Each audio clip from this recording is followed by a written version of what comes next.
Welcome back, Last Request BBQ show. It is a rainy, cold night here in January, but we got a long cook ahead of us, so I wanted to time it well for dinner tomorrow night. So it wasn't supposed to be still raining, but here we are. Anyway, enough of all that. Thanks everybody for subscribing. We have a fun cook today. We are doing a brisket. So what's going to be different about this brisket? Well, one, it is going to be a Franklin brisket. Thanks to Dean at All Barbecue Canada. He sent me this Franklin's brisket spice. So what's interesting about it, of course, this rub is, it's pepper and salt. It's salt and pepper. When you look at it, the ingredients, salt, pepper. It smells amazing. It may just be the right mixture. We're going to find out. So that's all that's going on, is Franklin's seasoning. So you can see I've tried a little bit of it already, and you know, it's pretty amazing actually, but we're going to find out for sure. Second of all, I have a new partner. We've got Furtado Farms. Check that out. You might see those red familiar bags. Furtado Farms out of Waterloo area, providing us with some oak, wood, cherry, peach. So we got two big logs, and it's all made. It is not like stuff you find this random wood. It is made for this purpose. So we're really enjoying that. And of course, we've got a brisket. Check out this big AAA, Canada's best brisket. There we go, right there. That's going to be what we're going to cooking today. We're going to use a few tips. We're going to do the 4-2-10 method today. So we're going to do 4 hours at 250, 2 hours at 285, and then 10 hours at 150. So 4-2-10. There's not a lot of work involved once it gets going, a lot of setup. But once it gets going, we'll do some trimming, we'll get it ready. Anyway, a little bit to get going. So let's get going.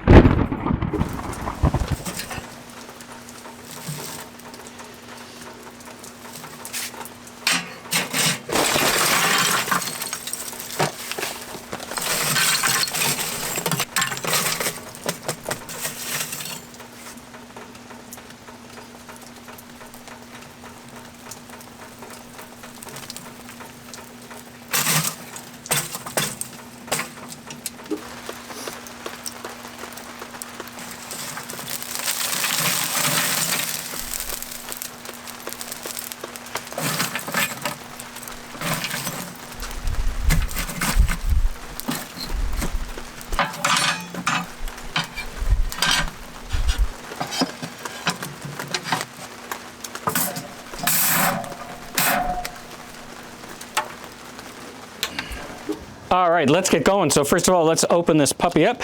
We've got a nice big piece of a brisket here. Got this one at Costco.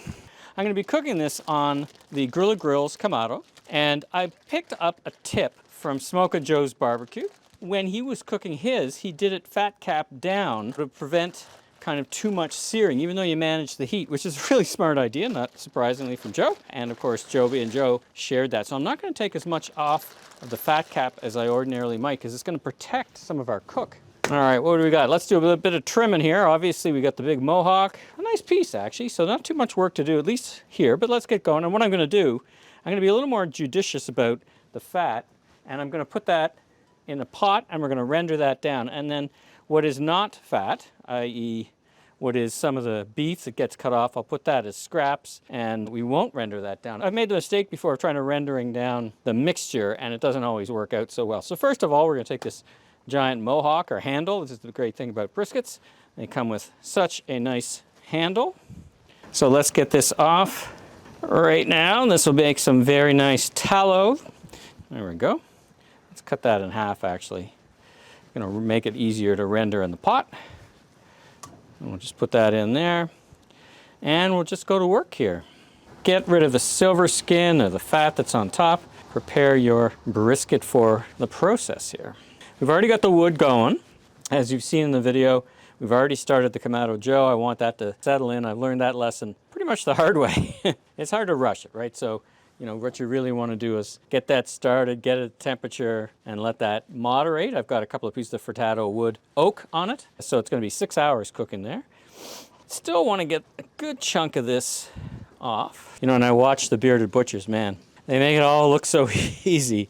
But you know, you take your time, you can get most of this off. See, this one's coming off well. Do be careful. I forgot to put my no-cry gloves on, so I've only got black gloves on. You see, this piece is half meat, half fat, so I don't want to render this all down, because I think what I've learned. I just want to try and just get the fat rendered off here. Put some of the beef there and the fat into the pot for rendering. I also made the mistake of leaving that pot on way too long, and I got just a huge mess. So that'll be something I'll have to keep an eye on. And anyway, we'll continue getting this big giant seam of fat out of here, as that'll just turn to mush. Just taking a little bit off here. I'm not so worried about it being aerodynamic because it's going on the Komodo. That'll be too thin anyway for a long cook like this. It does have quite the substantial fat cap underneath.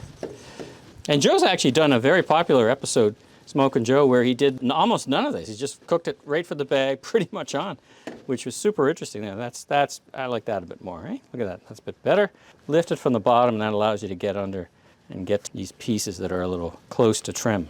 There you go. I've still got a fairly big chunk of fat in here. I'm still going to try and get a big chunk of this out. Here we go. And you've got this gray modeling here that isn't that attractive anyway, so I'm not going to cut all of this off, but I will cut this part right here. Just like this, and pull back. There's a few lessons from the bearded butchers I've actually picked up, I think. There we go. I think one of the lessons is they have sharper knives than me. Once again, this big fat cap out here.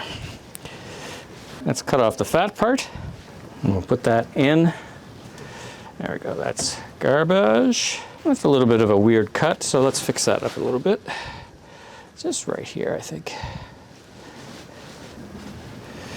All right, let's flip this around. This big piece here, I'm just gonna take right off. It is a bit of a weird shape. It is mostly, but not exclusively fat, so. There we go. That. Oh, as you can see, quite the fat cap, but I'm not so worried about it. I'm gonna take a couple of inches off, or a couple of pieces off. Look, I mean, look how thick this is, right? So I'm gonna take a fair bit of that off, but not all, and then we'll cook it on the bottom here.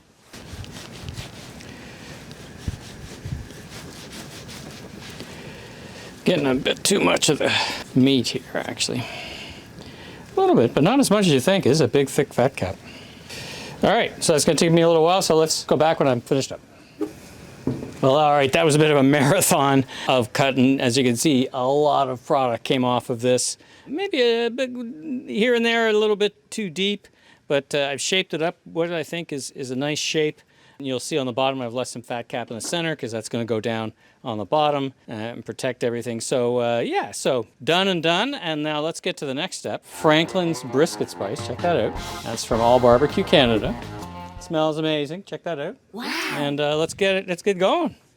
That's all that's going on in this one. So no mixture here. I want to just do a pure Franklin.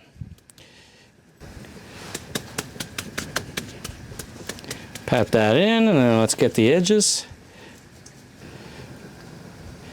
All right, let's flip that over. There we go. There we go. As you can see, you know, listen, if you want to really perfect how to trim brisket, 100% beautiful, that's probably the Bearded Butchers, but for now, this will just do fine. It's a little choppy for sure. I made a few cuts that are a little choppy.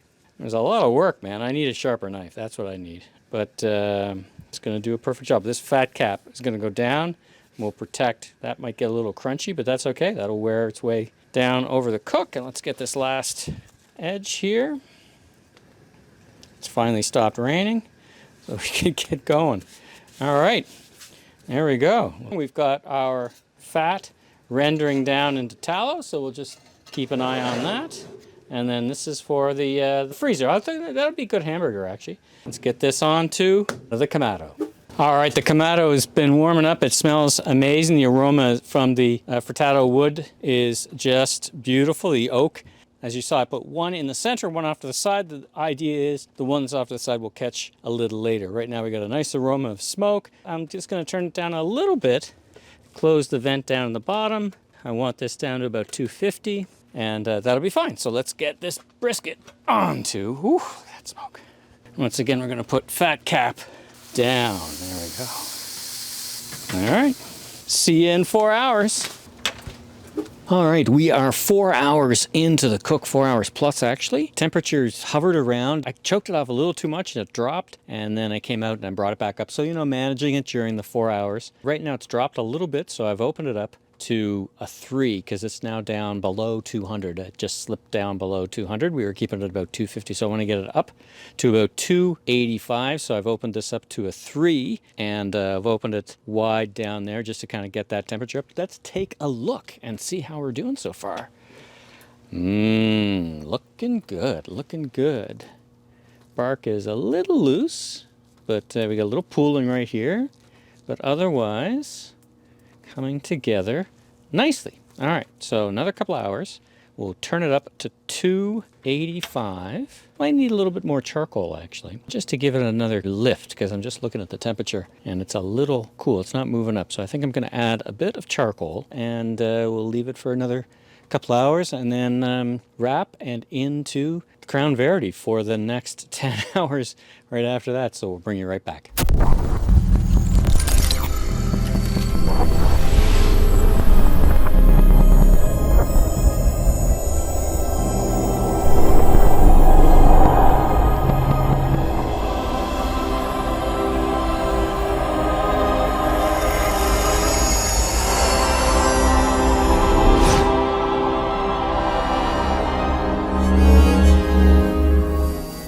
Hello, Neil. I've been waiting for you. You are here because Zion is about to be destroyed.